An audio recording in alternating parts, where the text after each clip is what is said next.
ফজরে উঠতে দেরি হলে ফজর নামাজ কখন কিভাবে পড়বেন ভালো করে মনে রাখেন।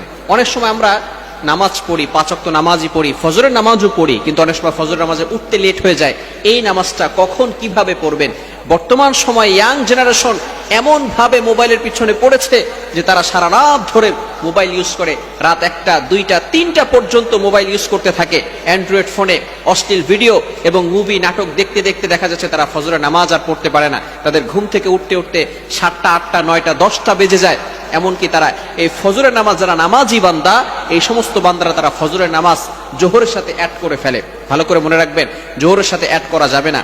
যারা 5 ওয়াক্ত নামাজ পড়ে, ফজরের নামাজ পড়ে, হঠাৎ করে যদি একদিন দেখা গেল যে সে উঠতে পারে নাই, সে ঘুমিয়েছিল, এই ক্ষেত্রে সে কি করবে? হাদিসের ভিতরে আসছে, বুখারী শরীফের 597 নম্বর হাদিসে রয়েছে, আল্লাহ রাসূল সাল্লাল্লাহু আলাইহি সাল্লাম বলে দিয়েছেন, মান নামা আন সালাতিন, যে ব্যক্তি সালাতের ব্যাপারে এবং ভুলে যায়, আও নাসিয়াহা, যদি ভুলে যায় যে সে ফজরের নামাজ পড়ছে কি পড়ে নাই, আসরের নামাজ পড়ছে কি পড়ে নাই, জোহরের নামাজ পড়েছে কি পড়ে নাই, এটা যদি সে ভুলে যায়, অথবা যদি সে ঘুমিয়ে থাকে, এই ক্ষেত্রে যখনই তার স্মরণ হবে, ফালইউসাল্লিহা ইদা যাকারাহা, যখনই তার স্মরণ হবে তখনই সে নামাজ পড়ে নিবে।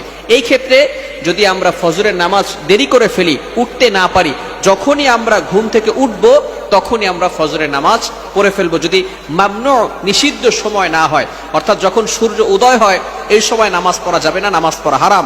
সূর্য উঠে যাওয়ার পরে আপনি যখনই উঠবেন, ঘুম থেকে উঠার পরেই আপনি নামাজটা পড়ে নেবেন। ভালো করে মনে রাখবেন, অনেকে আছে আমরা মনে করি যে এখন তো নামাজ পড়তে পারি নাই, জোহরের সাথে আমরা অ্যাড করে নিব। যদি এমন চিন্তা করেন, আবার অনেকে এভাবে নিয়ত করে ঘুমায় যে আমি একটু লেট করে ঘুমিয়েছি, আমি 10টার সময় উঠে তারপরে আমি ওই 10টার সময় ফজরের নামাজ পড়ব। খবরদার, এটা কিন্তু গুনাহের কাজ হবে।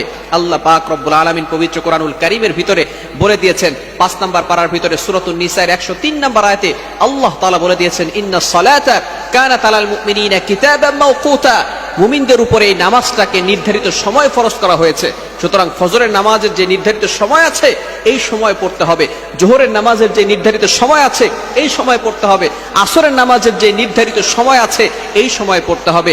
আপনি যদি ইচ্ছাকৃতভাবে নিজেই নিয়ত করে রাখেন যে আমি ফজরের নামাজ 10টা 11টার সময় পড়ব, 7টা 8টার দিকে পড়ব, তাহলে কিন্তু অবশ্যই গুনাহগার হয়ে যাবেন। এজন্য আমরা যখনই ঘুম থেকে উঠে যাব, যদি নিষিদ্ধ সময় না হয় তাহলে আমরা ওই সময় নামাজ পড়ব। আর নামাজের জন্য আমরা সবসময় যত্নবান থাকব। ধরুন আপনি ফজরের নামাজ পড়তে পারলেন না, যদি জোহরের আগেই আপনি ইন্তেকাল করেন, তাহলে কিন্তু এই ফজরের নামাজের ব্যাপারে আল্লাহ তাআলার কাছে জবাবদিহি করতে হবে। আল্লাহ তাআলা আপনাকে ছাড় দিবেন না, আমাকে ছাড় দিবেন না। এই জন্য নামাজের ব্যাপারে কখনো আমরা অবহেলা করব না। মিফতাহুল জান্নাতিস সালাহ, prayer is the key to heaven. নামাজ হচ্ছে বেহেশতের চাবি। এজন্য আমরা সবসময় নামাজের প্রতি থাকবো, আমরা সবসময় নামাজের প্রতি উদাসীন থাকবো না, নামাজের প্রতি যত্নবান থাকবো। আল্লাহ তাআলা আমাদের সকলকে এই বিষয়গুলো বুঝে আমল করা তৌফিক দান করেন। সকলে বলেন আমিন।